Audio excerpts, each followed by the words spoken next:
ముఖ్య అధికార ప్రతినిధి మాజీ రాజ్యసభ సభ్యులు తులసిరెడ్డి గారు మాట్లాడతారు.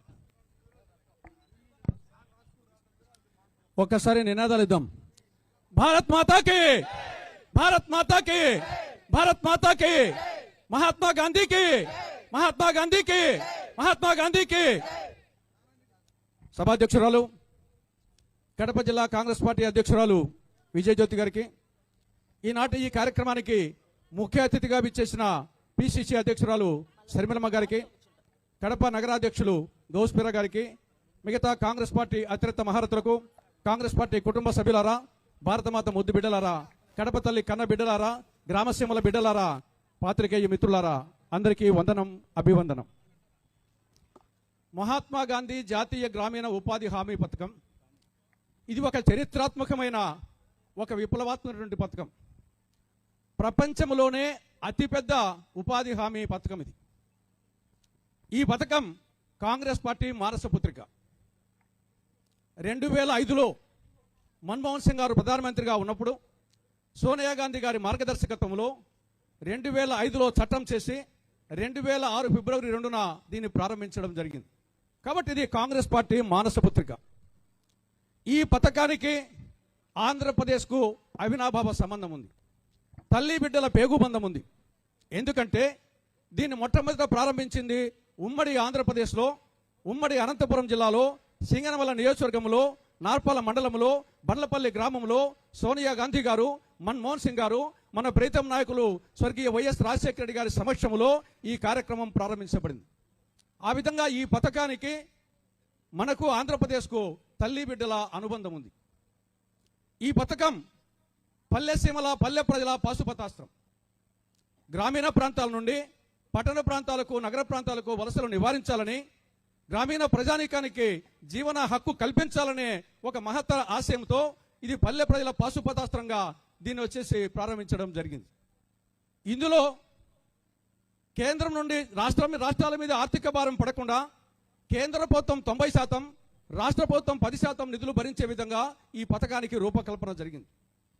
అంతేకాకుండా కేవలం ఉపాధి కాదు, అభివృద్ధి కార్యక్రమాలు కూడా జరగాలనే ఉద్దేశంతో 60% వేస్ట్ కాంపోనెంట్, 40% మెటీరియల్ కాంపోనెంట్గా రూపకల్పన జరిగింది.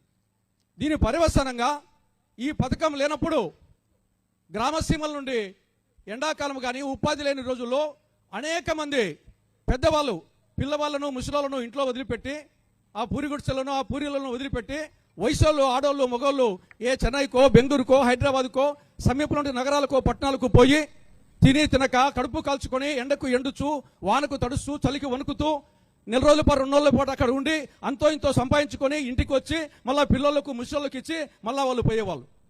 అంటే తల్లి ఒక చోట, బిడ్డ ఒక చోట, చెట్టుకు ఒక చోట, గుట్టకు ఒక చోట, ఈ విధంగా ఉపాధి కోసం ఆ రోజు కుటుంబాలు చిన్నాభిన్నమయ్యే పరిస్థితి ఉండేది.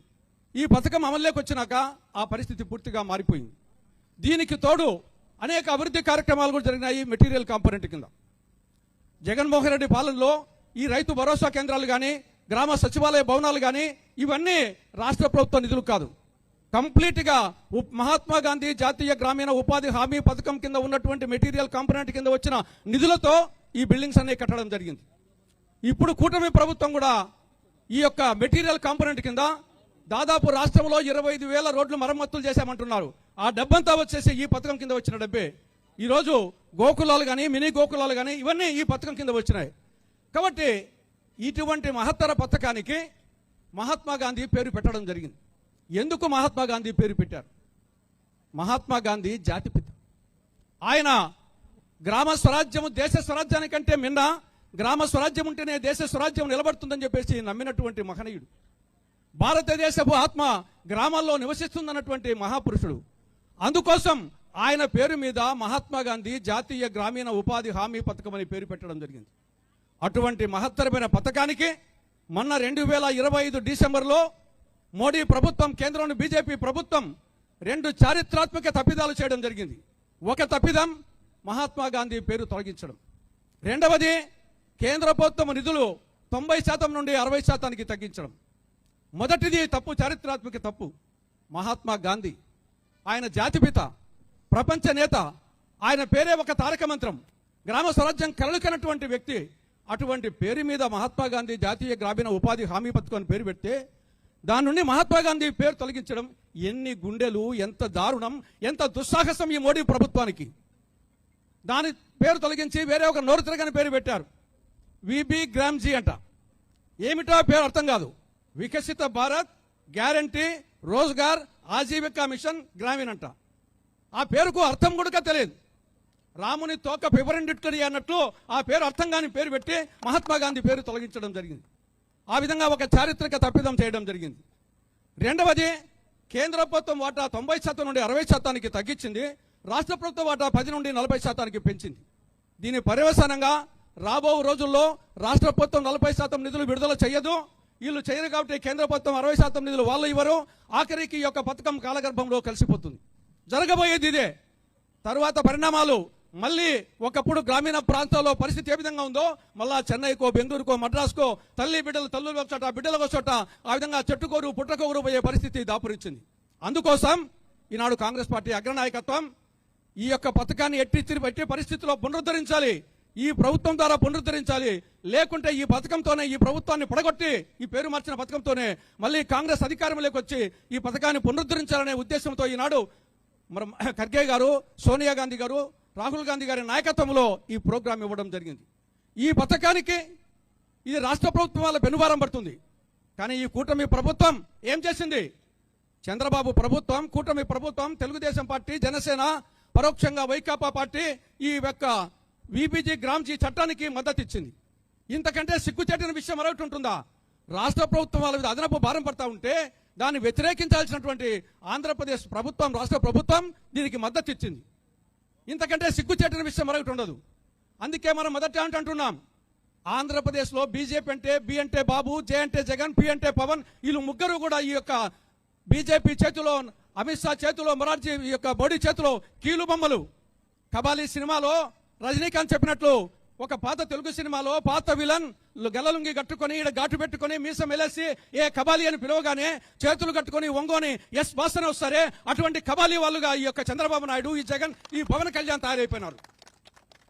కాబట్టి ఎట్టి పరిస్థితుల్లో ఈ యొక్క పోరాటం కొనసాగించాల్సిందే.